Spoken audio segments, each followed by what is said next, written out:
Olá, muito boa noite para todo mundo. A comitiva estradeira do Terra Viva DBO na TV saiu pela porteira do Retiro da Figueira, no romper da Aurora, para chegar nos arrabaldes da freguesia pela hora das Ave-Marias. E agora, tendo já armado a rancharia, convido os companheiros e companheiras aqui presentes para apreciar o rasqueado e entrar na folia violeira junto com a gente. Começando então a função com a recitação da prosa bredeira do dia. Não só a gente da agropecuária, mas todo mundo de todas as áreas da economia brasileira está admirado com o fortíssimo aumento das nossas exportações para os países do Oriente Médio, agora na metade abrideira de 2024.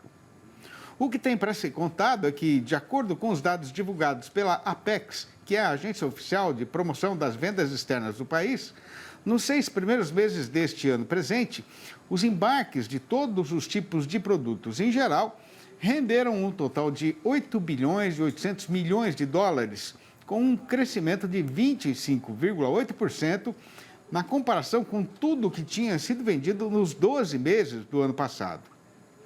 Os principais compradores das nossas mercadorias neste período considerado foram os Emirados Árabes Unidos, a Arábia Saudita e o Irã. Destes 3 países, o caso mais interessante é o dos Emirados Árabes Unidos, que, sendo o menor deles, com uma população de pouco menos de 10 milhões de habitantes, é justamente o maior cliente dos exportadores brasileiros para a região. Só neste primeiro semestre que está sendo analisado, o dinheiro apurado por eles somou 2 bilhões e meio de dólares, com uma alta de nada menos que 73,9% em relação ao mesmo espaço de tempo do ano passado, e com uma forte participação dos produtos do nosso campo. Para a carne bovina, por exemplo, o que aconteceu foi um espantoso aumento de 249%. O Brasil também é o principal fornecedor dos Emirados de carne de aves, com 78% das importações, de açúcar, com 51%, e da própria carne bovina, com 31%. Pois repare agora a companheira fazendeira que, conforme é absolutamente evidente, né? Como eles não têm tantas bocas assim para comer isso tudo, logicamente que uma boa parte do que a gente está exportando para lá vai ter outro destino. A explicação é que esses produtos estão sendo revendidos para outros países da região, especialmente para alguns, como o Irã, né? Entre outros, que estão debaixo de pesadas sanções comerciais motivadas por questões políticas aplicadas pelos Estados Unidos e pela Europa. Acontece que, no mês passado e no começo deste, o governo norte-americano, vendo essa triangulação aí, né, não só com as mercadorias brasileiras, incluiu no castigo várias empresas dos Emirados que estavam usando esse recurso para voltear os bloqueios contra os seus vizinhos. Pois tomara que este agravamento dos ódios desta turma de briguentos não venha a atrapalhar a continuação do crescimento das vendas daqui para lá, né? Confirmando mais uma vez a nossa parceria com os companheiros e companheiras fazendeiros brasileiros, para comemorar os acertos e para se ajudar nos apertos, o Terra Viva DBO na TV reservou esta parte do programa para campear soluções para as questões que possam estar atrapalhando a lida e a vida dos amigos e amigas pecuaristas. Pois então, com esta prosinha de introdução, está assim anunciada a apresentação da nossa conversa com o analista. Olá, meu nome é Alcides Torres, eu sou engenheiro agrônomo e analista de mercado da Scott Consultoria. Estamos aqui na conversa com o consultor e a pergunta de hoje que nós recebemos é: a quantidade de bovinos confinados no segundo giro será grande o suficiente para mexer com a cotação da arroba do boi gordo? Bom, olha, uma boa pergunta, não é? E nós fizemos aqui na Scott Consultoria uma retrospectiva do que aconteceu nos anos anteriores, tá? E apesar do levantamento que a gente tem feito na nossa expedição Confina Brasil, apontar aí para uma intenção, né? Então vejam bem, uma intenção de aumentar a quantidade de gado confinado em torno aí de 17%, nós não acreditamos que esse aumento de gado confinado e que o segundo giro de confinamento seja tão grande que afete a cotação da arroba do boi gordo. Tá? Isso não aconteceu nos anos passados. E a gente vem vindo aí de um período de preços melhores, de preços mais firmes. Isso é natural no segundo semestre, em relação ao primeiro semestre. Então, respondendo à pergunta, nós não acreditamos que isso aconteça. E o que justifica essa resposta? O que justifica essa resposta é que, normalmente, no segundo semestre, a gente tem um aumento de consumo de proteínas de origem animal, né, de carne bovina, de carne de frango, de carne de suíno, etc., porque você tem mais gente empregada, você tem pagamento de bonificações, você aumenta o emprego temporário, né, por causa das vendas de Natal e final de ano, não é? E todo esse conjunto, aumentam também as exportações, normalmente aumentam no segundo semestre. Então, a gente tem alguns fatores positivos com relação ao preço. E, é claro, você já não tem mais capim, não é? Porque foi tudo para o beleléu, aí, com a seca, com a falta de chuva, com a queda de temperatura, com os dias mais curtos. Isso só vai se recuperar lá para janeiro de 2025. Então, não, nossa resposta hoje, é claro que todas essas análises de mercado valem para o momento em que elas são emitidas. Então, respondendo a sua pergunta hoje, a gente não acredita que a quantidade de gado confinado seja suficiente para mexer com a arroba do boi. Lembrando que boa parte desse gado confinado já está contratado, já está com o destino certo, já foi feito lá contrato a termo, então a coisa já está mais ou menos andada, né? A única coisa que o pecuarista tem que fazer é sair do mercado de esporte, né? Do mercado à vista, e fazer operações de seguro garantindo a margem. É isso aí, meu nome é Alcides Torres, eu sou engenheiro agrônomo e analista de mercado da Scott Consultoria. E se o amigo está enfrentando aí algum atrapalho no trabalho ou algum empate que esteja atravancando o arremate do serviço e não deixando o carretão seguir em frente, não tenha receio de chamar, porque a gente está aqui para ajudar. E para participar do programa, o trabalho que dá é só de mandar uma mensagem internética para pauta@tvterraviva.com.br. Repetindo, pauta@tvterraviva.com.br. Na lida boiadeira, no dia da feira ou na roda violeira, na beira da fogueira, qualquer reunião é boa ocasião para contar e para saber do que está acontecendo no sertão. Pois então, estando assim tão animada esta nossa prosa e tendo ainda muita coisa para ser conversada, a gente pede a licença da companheirada para fazer uma rápida parada, prometendo que não vai demorar nada para a função ser retomada. Aguarde, por favor. Impresso ou digital? Se você quer o melhor conteúdo para a pecuária, fique com os dois. Tenha sempre seus exemplares da DBO à disposição, no escritório, na caminhonete ou ao alcance de seus colaboradores na fazenda. DBO é fonte de conhecimento, reportagens de campo, matérias, artigos e análises de mercado. Entre lá na nossa loja no portal DBO e faça sua assinatura impressa e digital ou só digital.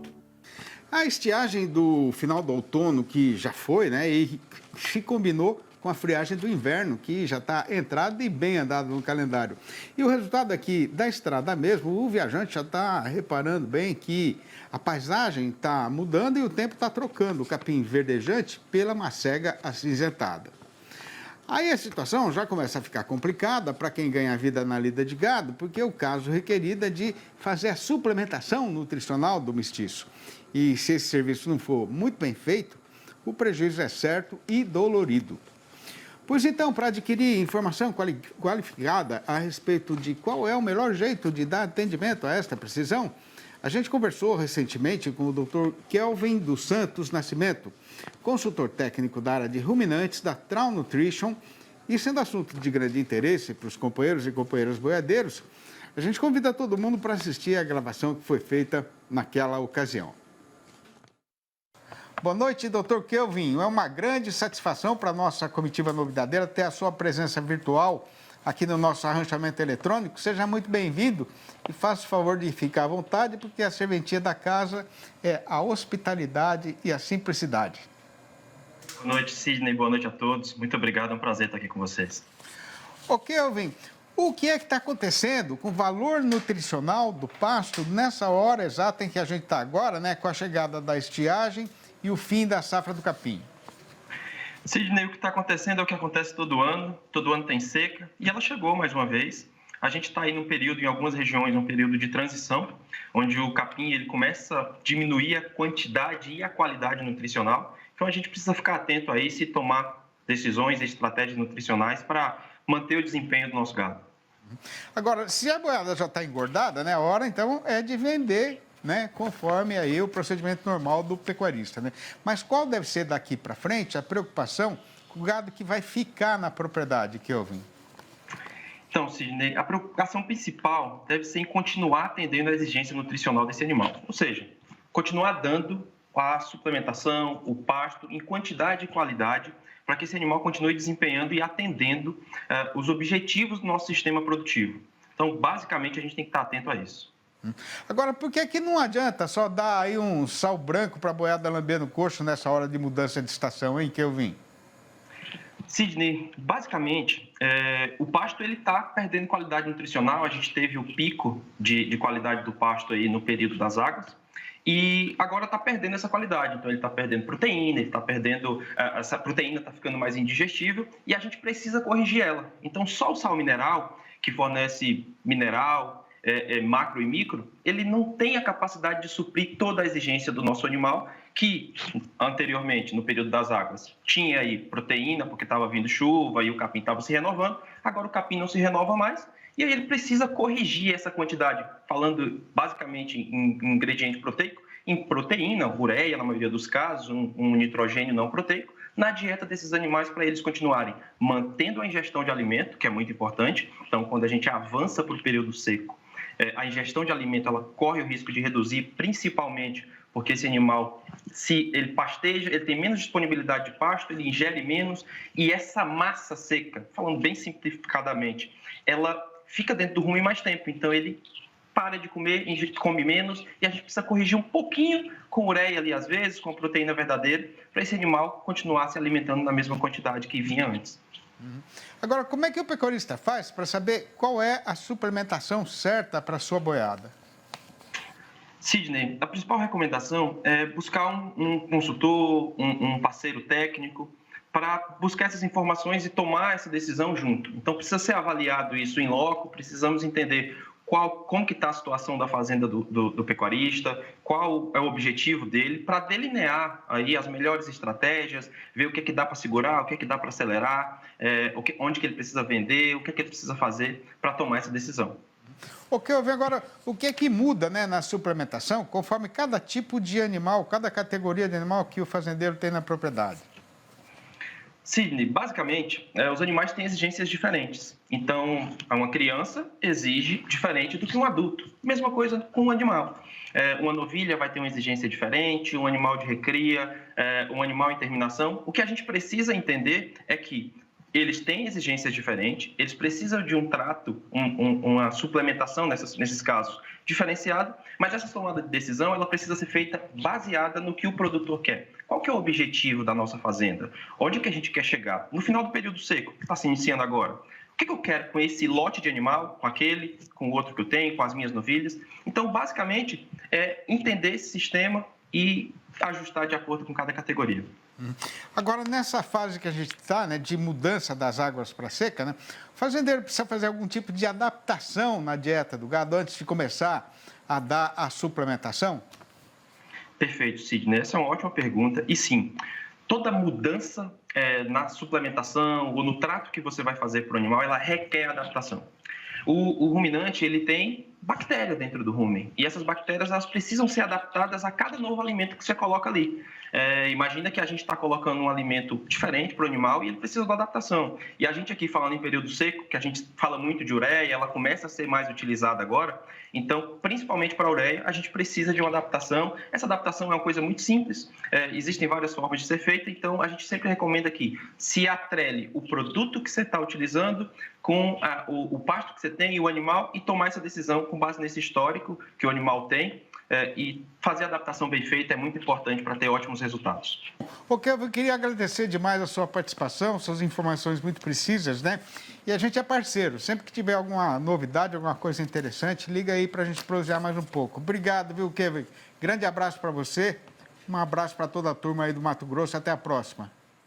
Maravilha, Sidney. Muito obrigado. Boa noite a todos. Logo ali adiante, de onde está vindo o toque do berrante, a comitiva vai chegar no mirante da Fazenda da Conquista e, enquanto a pionada aproveita a vista, a gente faz uma parada para descansar a boiada. Depois deste intervalo ligeiro, o serviço entra no seu trecho derradeiro com o destrinchamento do caso que foi passado no mercado do boi gordo, que tem hoje a seguinte manchete avisadeira. Mesmo registrando uma demora maior para criar asas, o dinheiro do trabalhador brasileiro agora já está querendo voar para ir embora. Mas, em compensação, o comprador estrangeiro está demonstrando uma extraordinária animação. E este julho, que está perto do seu trecho derradeiro, pode acabar sendo o melhor mês de toda a história do nosso setor exportador. É já que a gente volta, aguarde.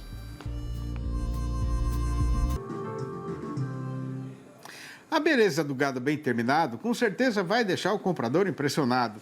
Mas, para ter firmeza na negociação e conseguir um bom resultado, o caboclo precisa estar muito bem informado sobre a situação do mercado.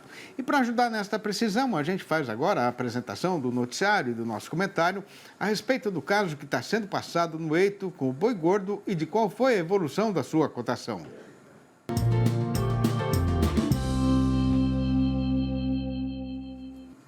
Faltando agora uma semana e mais algumas horas de lida para levar de vencida e arrematar de vez o mês de julho, que é o primeiro da metade fechadeira do ano, né?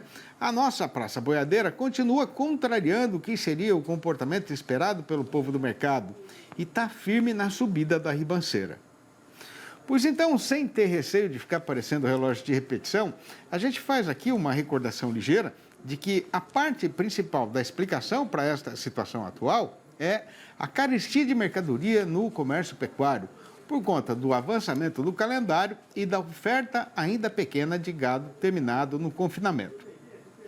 De qualquer maneira, o que tem de boiadas fechadas sendo engordadas nesta primeira rodada da temporada do coxo não é pouco, mas também não será grande o suficiente para derrubar substanciosamente a cotação. Já a respeito do procedimento do consumidor brasileiro, o caso é que o movimento no balcão do açougue, que normalmente esmagreceria a partir do meado de todo mês, né? Agora está demorando mais para amansar e o dono do estabelecimento está comemorando a presença da freguesia, enquanto já vai fazendo a conta do que ele vai precisar comprar para repor o estoque na câmara fria.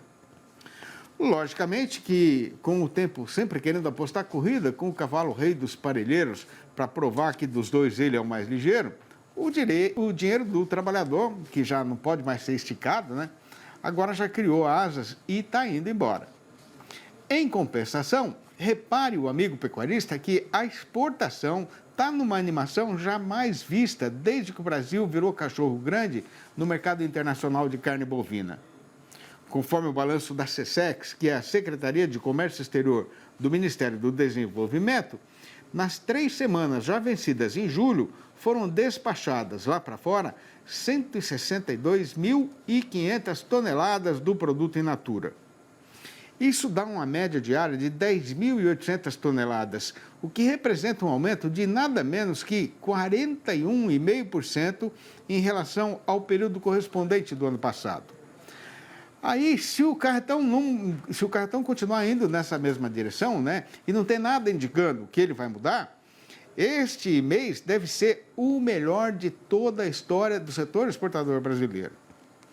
Pena que o preço não está indo no mesmo trieiro, tendo registrado agora uma nova queda, desta vez de 6,9%, descendo para pouco mais de 4.400 dólares por tonelada.